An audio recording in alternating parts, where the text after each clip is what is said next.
Yeah, over to Emily on unlearning how to write. So let's give her a nice big round of applause, everyone.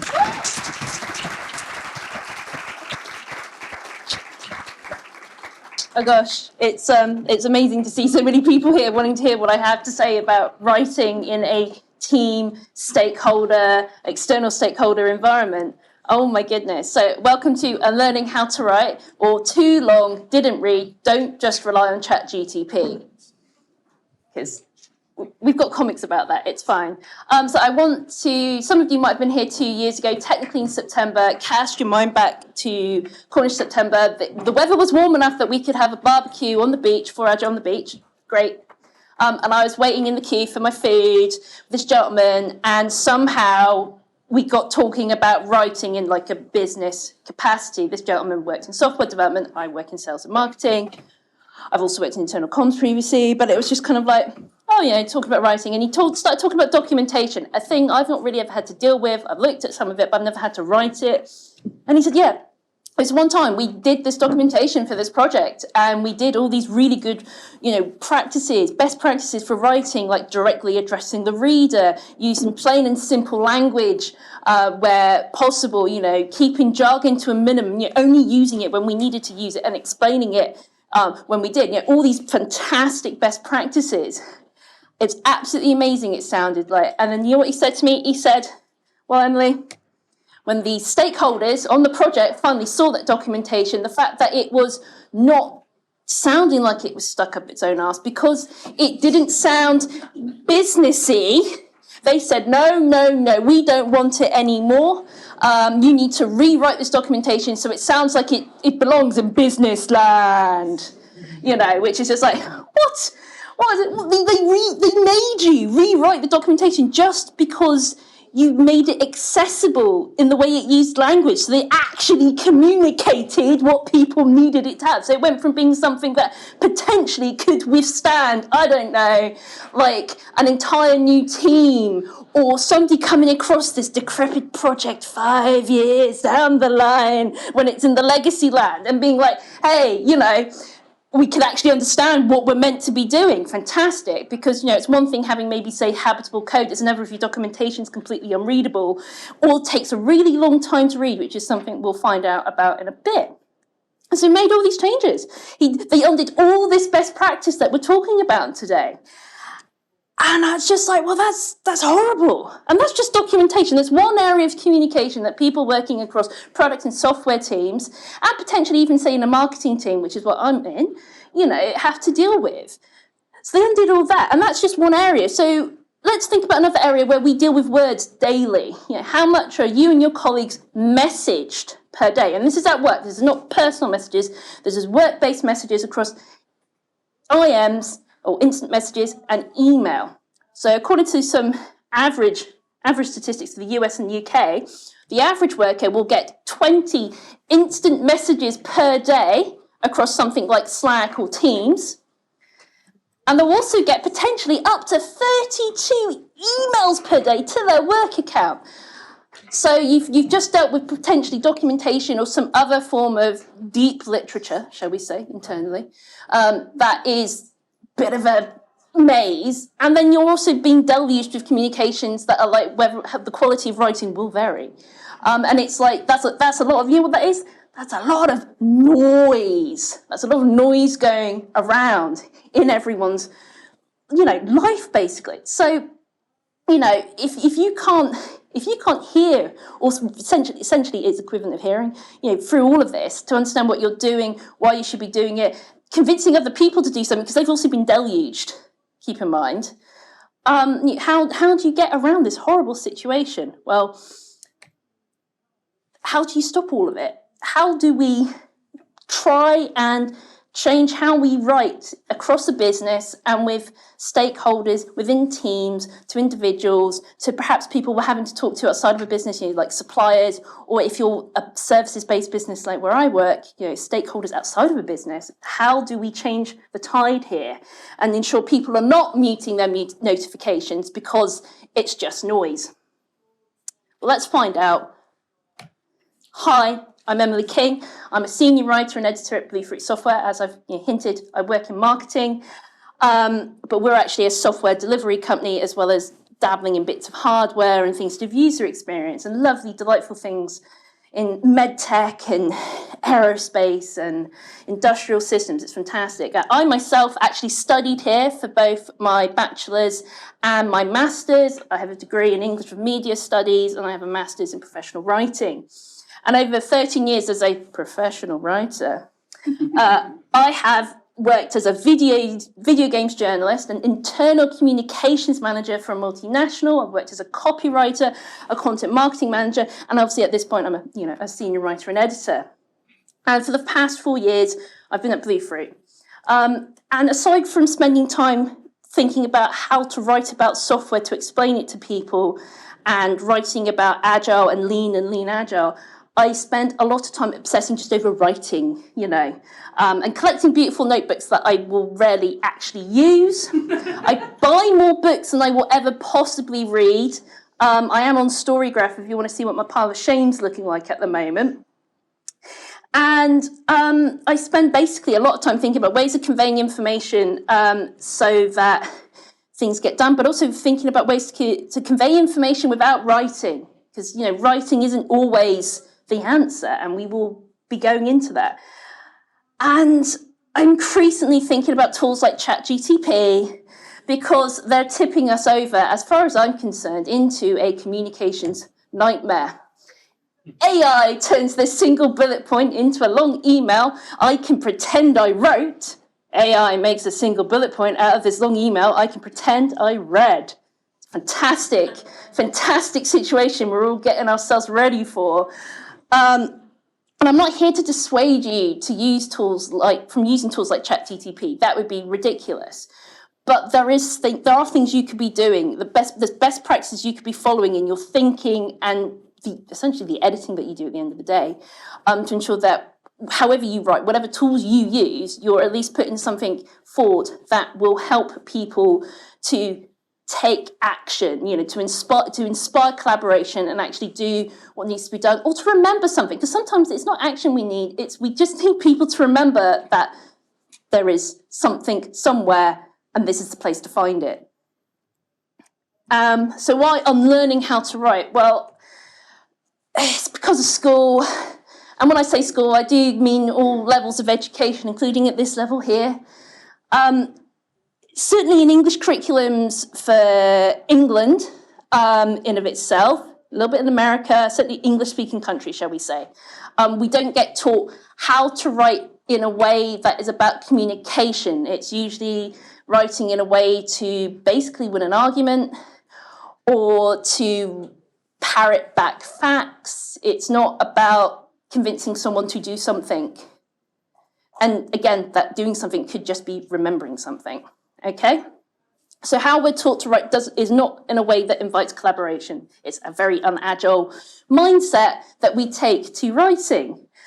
So we need to break these habits basically, and we need to unlearn so that we can learn. So the kinds of things that we're going to try and unlearn today, because schools put us into this situation, academic writing from going through university might have also put us through this situation. We're going to unlearn not thinking about your audience. We're going to unlearn writing in an academic or business speak way. And we're going to unlearn writing when we don't need to, because school quite often doesn't get us to think about cool alternative methods of just, communicating. But what are we learning today to actually, then help balance things out? Well, we're going to obviously learn how to write so that we can inspire action. And we're going to do this by coming to understand how to tailor your writing, readability, how to read and take it as inspiration, and obviously then the self-serving kind of after dinner mint of getting the most out of ChatGTP. And it's a tiny sliver, okay, guys.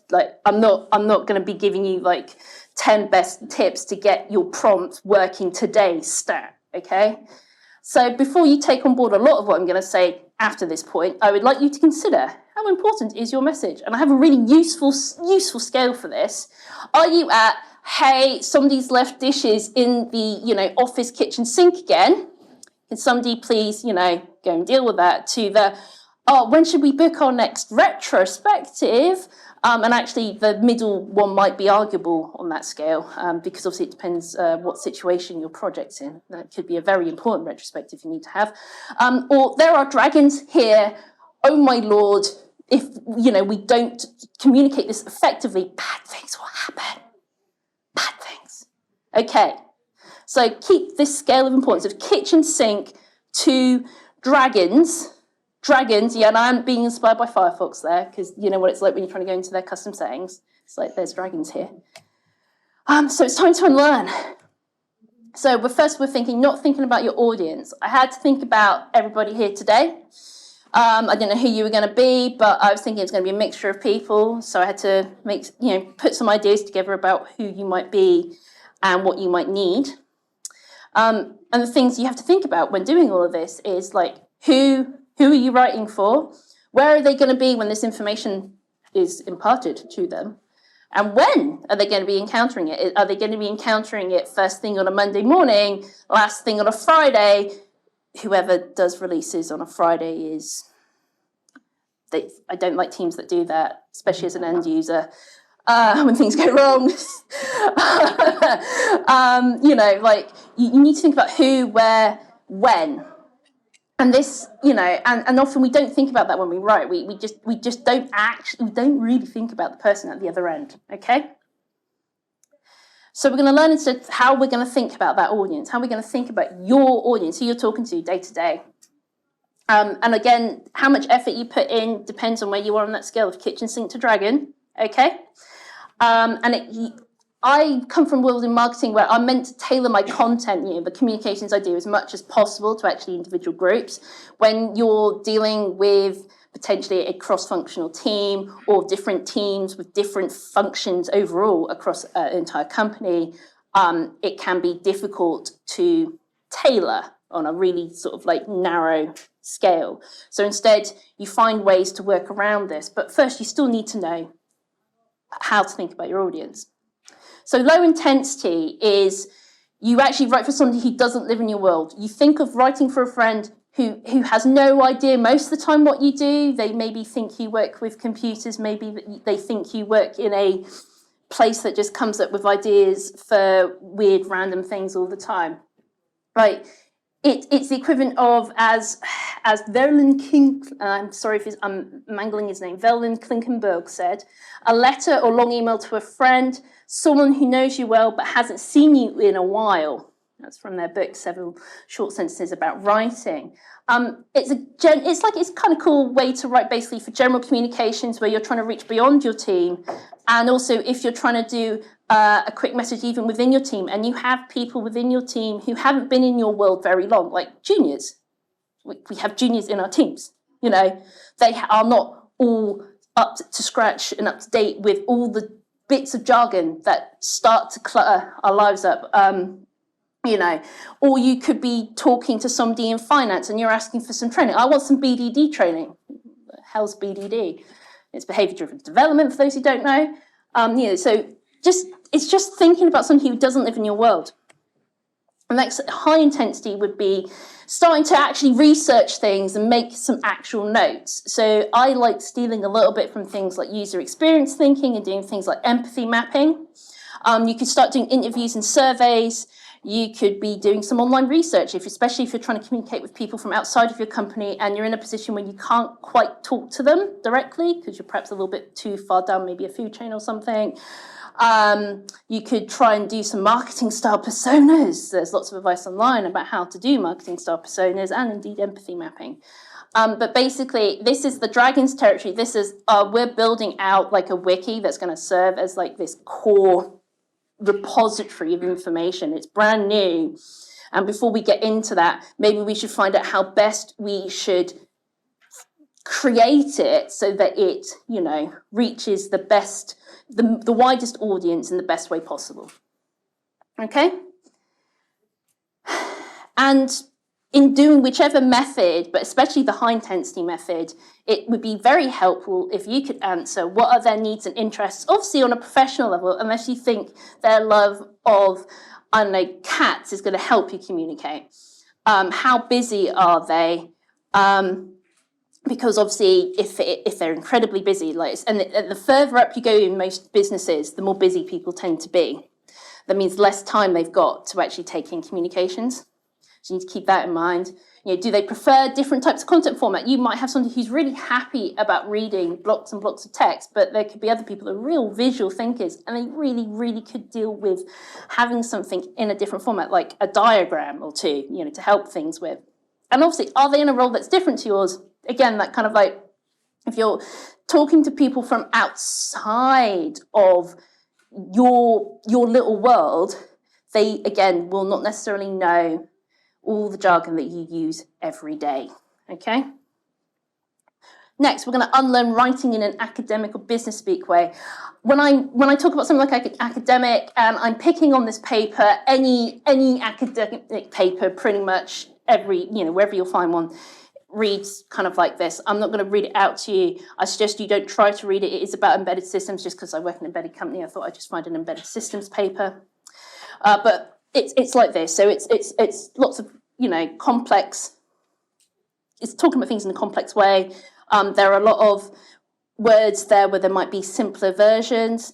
At least it has sentences, because business speak could be like an extended discussion of an improved and more robust mission statement that is aligned with the basic fundamental business objectives of this organisation, will require clearly structured facilitated sessions conducted in full transparency with the active participation of designated representatives for departments. That's one sentence! One sentence! We're going to edit this in a little while, but that's one sentence. That's what I mean when I say business speak. There are loads of complicated words here. It's using what's known as passive voice. We'll talk about that as well. And it just, oh my goodness, it's horrible. And this is, unfortunately, what our gentleman at barbecue 2 years ago was being asked to write his documentation in. And we're also seeing a bit that takes longer to read, and it's actually obviously a lot harder to read. And you could argue that this is a form of gatekeeping, writing like this. And you could also argue that when you're doing something, say, again, I bring up documentation because it can be quite important, it's adding further craft and perhaps to a project. It's adding a potential source of debt. We could say technical debt, but it's writing, so it feels a bit uneasy there. But it's a form of craft. It's a horrible form of craft. You do not want to be writing in that way for something that's really important and ideally will stand up, for a while. And if like, for instance, if you make the mistake of having a lot of critical people on the same mode of transport at the same time and something happens, you would hope that the team that unfortunately has to come in and replace that team is able to pick up from the ashes and continue on. So how do we tackle this? Well, we need to start thinking about this concept called readability. And readability basically affects how well writing will be received in general. And it's impacted by a bunch of things, okay? Word choices, which I've mentioned numerous times. It's the kind of, start thinking about, it's simple words versus using complicated words. It's use versus utilize, and it's that, actually remembering to explain your jargon when you do use your jargon. It doesn't have to be every time. You wouldn't write behavior-driven development every time you need to mention it. But at least when you first mention it, like put in brackets beside it, BDD. Like, there we go. Finance person remembers that it stands for that. Fantastic. They might come back early and be like, in a document and be like, oh, okay, it was that. Cool, I'll approve that training. Fantastic. Fixing points. People who've worked, especially in things like web development, might be aware of these. But basically, it's ways of highlighting information so that if someone quickly scans text, they can get the information that they need as quickly as possible and decide whether or not they're going to read further, or, they can just quickly figure out that, yes, they're going to do a thing or they're not going to do a thing. This is from the long version of this talk, which is a 6-week course that I ran internally last year. And they also does this lovely thing where you can affect reading order as well, if you play about with it. Just something to think about. Sentence and paragraph length. Let's not write sentences like the one I read out, please, because I was lost. I don't know about you. I was very lost, but I was also lost in the academic example, okay? And you need to start thinking about things like passive voice. So passive voice is one of the closest to grammar style explanations we're going to have in this talk. Passive voice is when the person who's doing the thing is suddenly having the thing doing them, and it sounds really bad when I say it out loud. But that's basically what's happening. So active voice, you might be able to start to see, it actually reduces the number of words being used in a sentence, at least by one in these examples. So rather than the closing documents were prepared by Sue, which is passive voice, we've got active voice here, which says Sue prepared the closing documents. The document's no longer doing things to Sue. Fantastic. It's clear what's happening, and there's fewer words. I love it already. And then it's things like slang and colloquialisms. An example would be like, not everyone understands what a cheeky Nando's is, and you're organising a team social. Cool, fantastic, but you've got members on your team who are not British, may not even live in a part of England that actually has a Nando's, Cornwall, and they might not know what a Nando's is. Stuff doesn't always translate well. So that's something to think about as well. Am I using slang or like a local term for something? Can any of this be tracked? The only thing that can be really tracked is that kind of sentence length and the complexity of the words being used. And it's a really blunt-edged tool, but it's super handy. And it's considering the flash reading ease score of a piece of text. So the flash reading ease scale, and I want to point out the education level reached is a rough approximation. I had to look at US school grades and then translate it into UK school grades in order to make this table. But the higher the score, the easier it is to read. You're not going to be surprised by something in a moment. And basically, like, say for instance, if I was writing, say, electrical safety information at work, which I thankfully don't have the job of doing, but if I was a person doing that, I would want to make sure that if somebody's going to a table that has a whole load of soldering equipment and the like of that any safety information there is as high as possible. Anyone can read that before they either burn or electrocute themselves, for instance. And you know what, even if I was doing a report to a bunch of executives, I wouldn't want to be in that 0 to 30 range because there is a downside to being complicated. Aside from the main one being it takes a longer to read. But if you have a tool that does the maths, for instance, Word has this built in its proofing tools. If you use the desktop app, you can get a score at the end that tells you approximately, how complicated is something to read. Okay? Look, I'm not going to give you a precise score that I think all your comms should be going to. And sometimes you have to kind of jiggle around with those automated systems. Like if there's a long word that you can't escape using because it's a jargon word and it has multiple syllables in it, if you just want to double check that overall, if we ignored that jargon word isn't like impacting everything else, I would replace it with a simple noun because it's usually a noun. And it just be one syllable. Suddenly, behaviour-driven development has become Ben. And that will help you just double check for sure, like whether or not the score is okay, all right? But our earlier example has a score of 0. I'm sure none of you are surprised that our example has a score of 0. I edited that example and I managed to get it all the way up to a nice healthy 73. We still need to improve the mission statement. It doesn't work with our business aims. We need to have sessions with nominated colleagues from other departments to get it right. Fantastic. And with a score of 73, look, suddenly somebody who has at least got to kind of like, the first couple of years of secondary education should hopefully be able to read it. Fantastic. I love it.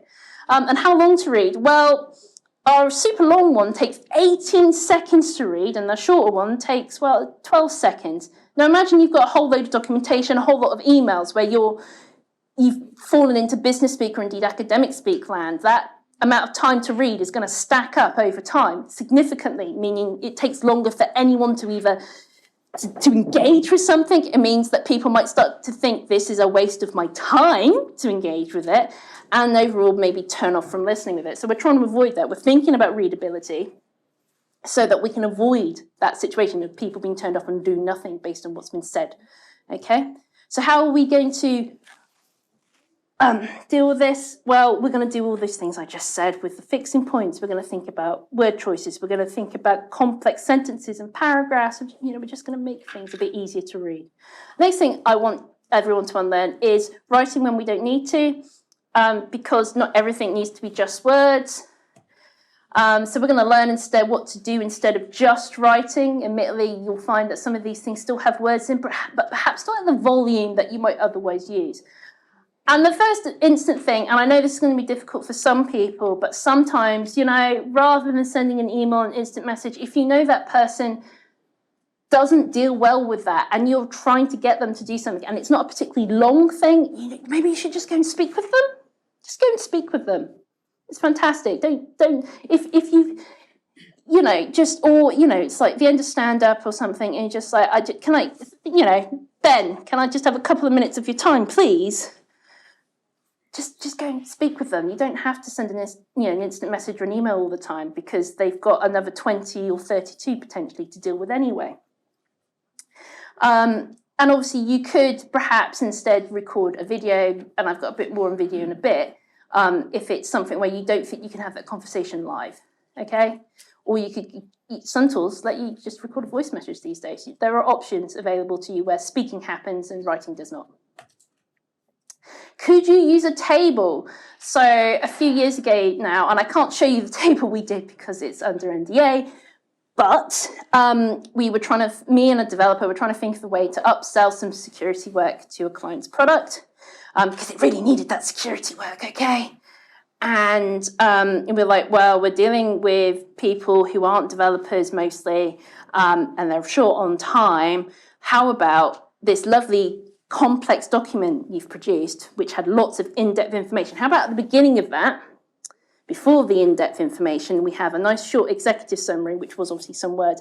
And then we'll have a table that explains kind of like the thing that needs to be done, why it needs to be done in very short words, and the benefits of doing it. Just put it in a table, it's easy and quick to scan. Fine, we got them to buy into doing that work, which was great because they needed it. Could you use a diagram or an illustration? This is from a blog post on Bluefruit. This is about the difference between verification and validation. I can verify this is a house. I can validate that this house is fit for purpose. It went with a it went with a paragraph of text, but it quickly summarized the information that was just in that piece of text. Okay, it's handy to have diagrams and illustrations, certainly in documentation, or if you're putting together something to do with process, like why would you not have diagrams or illustrations to go with that? And again, could you use a video? So, if you're trying to explain to somebody how to do the thing in the thing, and they've asked, rather than typing out a bunch of instructions, maybe you could just literally just do a quick screen share, record that in whatever tool of choice you have available at your workstation, and then just send that over to them in a message, okay? And say, for instance, you're planning a meeting and you've got either a virtual or a physical whiteboard, you could perhaps, rather than having a detailed agenda of stuff written out, you could just have the headlines on some Post-its on your board. And then as you obviously all discuss through topics, somebody helps just, plonk down some Post-it notes with the highlights of those points so that you know what's been discussed at those points. Useful, simple things. But basically, you need to learn about your audience, as we said earlier, and then tailor your approach as appropriate, okay? Next, we're now into bonus territory. We now have nothing else to unlearn. It's fantastic. We can just do some learning now. So one thing we don't really get taught in school, we get taught it, but we don't get taught why we should perhaps think about it a bit more, is how we read and then to use it as inspiration, okay? So you can learn a lot from anything you read.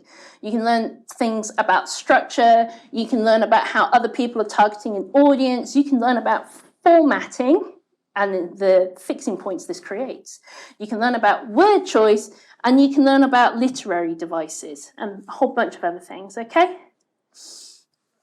When I say structure, I mean things like beginning, middle, end. How does it open? How does it work through its internal logic, and how does it conclude? Targeting an audience, what is it? What signals are we getting through a text that tells me, yes, this is an academic piece, but actually this is an academic piece that's trying to stop gatekeeping. Fantastic. What is signaling this to you? Formatting, how formatting choices have been made. Have we got, some bold? Have we got some bullet points? Have we got subheadings? Have we got graphics? Things like that. Word choice, again, used simple or complex words. And how does this impact the perception you have of a text? Do you feel better towards a text if it's made certain word choices over others? Stop and think. If they used used instead of utilise, how does that make you feel? And literary devices, did they actually work in some humour? Did they use some imagery in the terms of describing something in a way that makes you imagine it in your mind? Have they put in some metaphors about kitchen sinks? I don't know, Have they got allegory? It's all that stuff you actually get taught in school when you're analysing something like Shakespeare. But it's actually seeing if other people use it in their text, and you obviously will tend to be finding this and stuff outside, often work world, but in articles you might read, basically. There are other things you could look out for, but I'm hoping that gives you a good starting point. You could learn how to plan your writing. So again, this is more towards that dragon situation, and it's thinking about your audience, but then what message you're trying to get across. So you would start by answering these questions. What are you trying to talk about? What's the topic? What's the outcome you're looking for from your message? What's the action you want them to take? Who are you writing for? What's in it for them if they read it? If they ask the question, so what, you should be able to answer it. What do they need to know? And, what's the overall format you're going to try and do something? Is this going to be an email? Is this going to be an instant message? Is this going to be a new wiki? Okay. And when you've answered these questions, well, fantastic. You've actually got the beginnings of a basic outline. And you might not need to go any further off in terms of planning. That's fine. It's cool. You've answered these questions. You can go off and write. Fantastic. If you're towards the Dragons territory, you might need to go and do some more research, and you might have to obviously then start doing, maybe you need to start doing that bit of UX approach to finding more about your audience. You might need to go and research your topic. You might even have to go and research your format. I'm not very good at formatting wikis, I'm going to say right now. It's one of the reasons why it comes up, okay? So I'd need to go and research how I'm going to use it. And if you do need to make an outline, it can take many forms. It can be just some bullet points in a doc. It can be a load of handwritten ideas in something like OneNote or a notebook. It can be Post-its on a physical or actual board. This is based on a blog post that I did about story mapping, user story mapping a few years ago. I went to town and it reminded me of the headlines I was going to have, like the subheadings, and then the points I was going to make, and then where I was going to have like different things like graphics and diagrams and stuff, okay? And then finally you get to write. So you can do the writing bit now. And please, when you do it, just get it down now. No, stop. And do not edit as you go. Please do edit as you go when you're trying to draft something, because that's when you start to get hung up and stuck, okay? That's when you're kind of like, you've got, what you're meant to be writing, you know who you're writing it for. At this point, we don't need to get hung up about whether or not we've used the word used or utilise, okay? That comes later. Because now you're going to do revision before you edit. Why do you revise? Well, revision is when you check that you've actually said what you were going to say. So say you're doing something that's obviously quite complex in terms of messaging. You might be like, did I actually make my point? Did I actually say it in a way that at least might encourage them to do something? Obviously, if you haven't managed that, you're going to have to come back and you're going to have to try and rewrite that bit.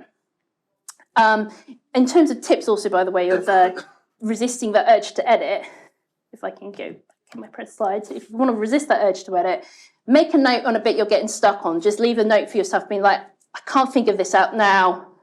Just make a note and keep going. Or don't start at the beginning, start at the end, okay? And then work up to everything else. But yeah, revision is about just checking you actually said what you intended to say. And then editing is when you start fine-tuning. So that's when you say, oh, actually, I've used a complicated word there when I could have used a far simpler one. I'll put that in. And tools such as, say, Grammarly, for instance, can help point out things where things have gone a bit wrong. Like, have I used a whole load of passive voice here? It'll help you figure that out. Word just tells you this when you've enabled proofing tools, it's like, this is the percentage of words that are, or sentences that have the passive voice. It doesn't helpfully then actually point out to you where that is. So helpful. And I would like to point out that this is not proofreading, okay? Editing is not proofreading. And you can make the editing process easier by changing your perspective while you look at your writing. And I don't mean changing your psychological, mental perspective. I mean making the text bigger, changing the font, potentially printing it out. Controversial, I know, save the trees. Or, you know, you could get an automated reading tool to read it to you, so you're listening to it. You could try reading it out yourself, obviously not that sentence from earlier because you might pass out. And it basically helps you to combat, you know, screen blindness, as it were. And you could, you know, keep an eye on things like your flesh reading e-score whilst you're sort of trying to do this, and you keep checking it. There are other tools available for checking it. But obviously, I would say that if you're going to use an online tool, like say a website, make sure it's not for something sensitive because you don't know where that's going. Okay. And if you happen to find during this editing process that you have lots of passive voice, the best place to start is the by phrases, because usually when the word by has appeared in a sentence, it could very well be that the person that was actually doing the thing has ended up towards the end of it. And it, you know, it helps make the subjects of sentences less anonymous. There are times when passive voice might be helpful, despite how much I've been mean about it. If you're unfortunately writing something kind of sensitive where you're trying not to blame anyone, the passive voice unfortunately does have a use there. It's helpful there. But if you're, you know, not in an, you know, if you're just trying to help people get stuff done, then see if you can remove it.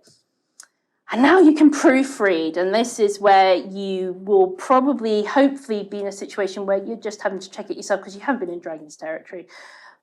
But if you are in Dragon's territory, it would be helpful to find a colleague who has some ideas about spelling, punctuation, and grammar.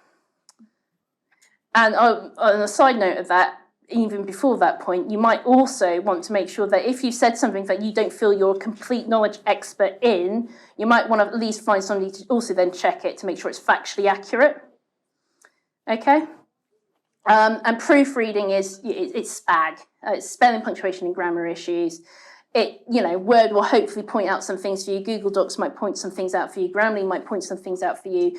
Grammarly might decide that you've used the word teams too many times and you should substitute it for the word couples. So take these tools with a pinch of salt. And now I ask you please to go forth and write, and hopefully a bit better before you listen to me. But okay, here's your after dinner mint of AI writing advice. AI doesn't know you or your audience. It doesn't know Omar from QA. It doesn't know Jennifer from finance. All right? It doesn't know that Jennifer would prefer, actually did include that cheeky GIF in that ask about the BDD training. It doesn't know that Omar actually really genuinely would like you to record a short video of the thing you were talking about rather than trying to write down and describe it. ChatGPT doesn't know that, okay? It doesn't really know what you're trying to say, and it has been trained on an incredibly Anglo-centric web. It's been trained, at least, well, not ChatGPT, but certainly Bard. I found a tool that allows you to look up what websites Bard's been trained on, and it turns out it's been trained on some blogs I wrote years ago. And I'm a better writer than I was 10 years ago, and personally, I wouldn't trust anything that's been trained on my writing from 10 years ago, whether it was for free or paid, all right? I've learned a lot since then. So you should probably, you know, think about the information that I've given you in this talk, to think about how you're going to prompt, think about, you can get it to try and simplify stuff. And that's perhaps one of the biggest things you could get it to do. If you put in something complicated, you can use it to help you simplify it. And then if it's a lot of text, well, you can start thinking about, well, what fixing points can I add to it? You know, can I put in a list here of bullets or some numbers? Can I put in some subheadings here to start breaking things out? Is there actually an opportunity for me to put in a diagram there so that it summarizes this slightly complicated part in a way that will be helpful for the people that maybe don't find reading easy? Okay? But the fact of the matter is that you don't want to use AI to end up creating communications that no one wants to read. Okay? If you're writing AI using AI to write with, because you don't have time to think about what you are writing at all, I would suggest that the person on the other end doesn't have time to think about what you've written. And in fact, perhaps what you've just tried writing, well, there's no point in it existing in the first place. Okay? So if you need to reconsider, if you're defaulting to AI a lot of the time, you need to reconsider if you have something worth saying, something important to say, something that actually you do need someone to take action from. Thank you for listening. This is where you can find me. And if you would like to have the slides for this talk, they are available right now, here, and also a nice extra reading list with one video that explains the lovely situation that the Western education systems have gotten us into when it comes to writing. Thank you.